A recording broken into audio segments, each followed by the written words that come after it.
Welcome to the Charlotte Hawkins Brown Museum. My name is Sonya, and I'm the Education Coordinator here at the site. Today, we will be exploring the civic career of Dr. Charlotte Hawkins Brown and how she was able to push back against discrimination and segregation during her life. Dr. Charlotte Hawkins Brown was born in Henderson, North Carolina in 1883. Early in her childhood, her family moved to Cambridge, Massachusetts to seek better opportunities. She returned to North Carolina in 1901 and opened Palmer Memorial Institute the following year. Palmer would grow to become one of the most sought-after and elite boarding schools for black students in the United States. In addition to presiding over Palmer for over 50 years, Dr. Charlotte Hawkins Brown had an impressive civil and social justice career outside of running her school. She worked on behalf of interracial cooperation, workers' rights, immigrant rights, and women's rights. She was also a suffragist who campaigned for women's rights to vote before the 19th Amendment was passed.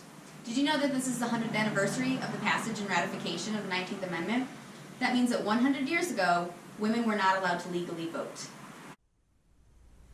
Dr. Brown was prominently involved in the women's club movement, serving as president in the North Carolina Association of Colored Women's Clubs beginning in 1915, and serving in numerous leadership positions in the National Association of Colored Women's Clubs. Women's clubs provided an avenue for political discussion and social justice work for women, which was especially important before they got the right to vote. Dr. Brown also encouraged her students at Palmer to participate in club activities and felt that she was preparing them for a life of civic service, especially young women. White and black women's clubs worked together during World War I to aid in the war effort. After the war, the interracial ties that they developed allowed them to work together as Congress considered the 19th Amendment, which gave women the right to vote in 1919. Dr. Brown spoke to the White Federation of Women's Clubs in North Carolina in May of 1920, urging them to fight against lynching and mob violence, to support a home for troubled African American girls, and to support the right of African American women to vote. As the 19th Amendment passed and voting rights for women became a reality, Dr. Brown took this message to a wider audience. A select few white women's club workers were invited to attend the National Association of Colored Women's biennial meeting at the Tuskegee Institute in 1920. The white attendees agreed to invite several African American club women to speak at the White Women's Missionary Conference in Memphis in 1920, and Dr. Brown was chosen to speak. It was on the way to this meeting, however, that Dr. Brown experienced one of the most profound instances of segregation violence in her life. During the train ride to Memphis, Dr. Brown defied Jim Crow rules and spent the night in a Pullman car.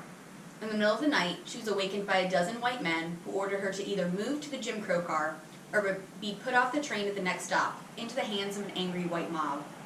Humiliated and resentful, she was forced to march through 3 white coaches to the Jim Crow car. Ironically, she passed many white women who would be attending the convention with her the next day. This image is from a women's missionary convention at Tuskegee in 1935, and many of the women from the initial 1920 meeting are present.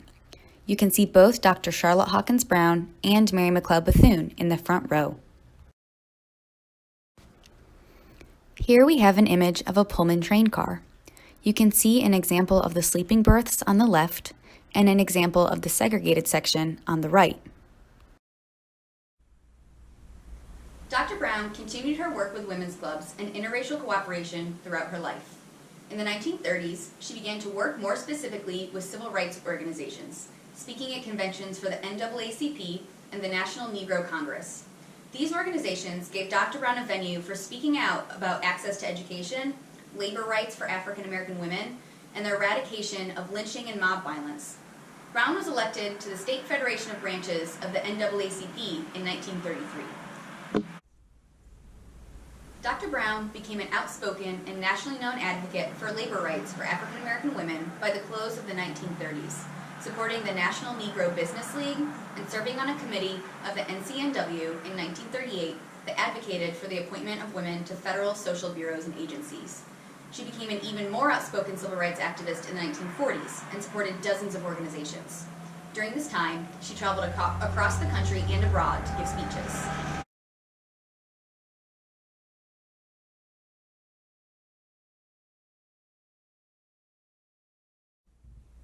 Dr. Brown was involved with the National Negro Congress from the time of its founding in 1935.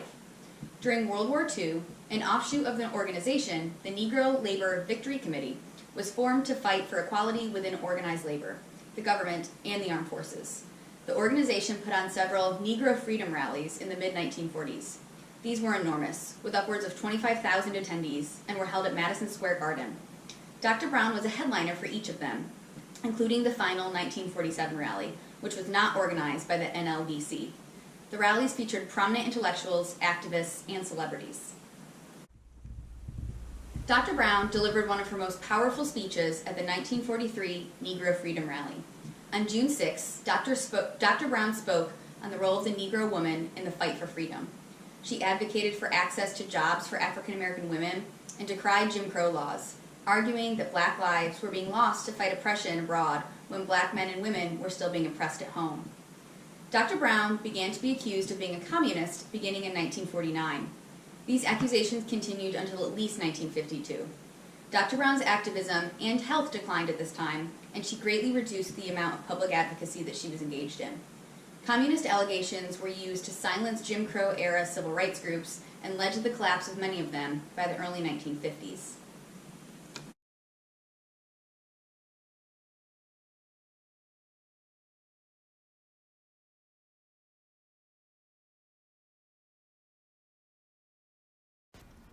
Freedom is not on the bargain counter. It cannot be obtained at an auction sale.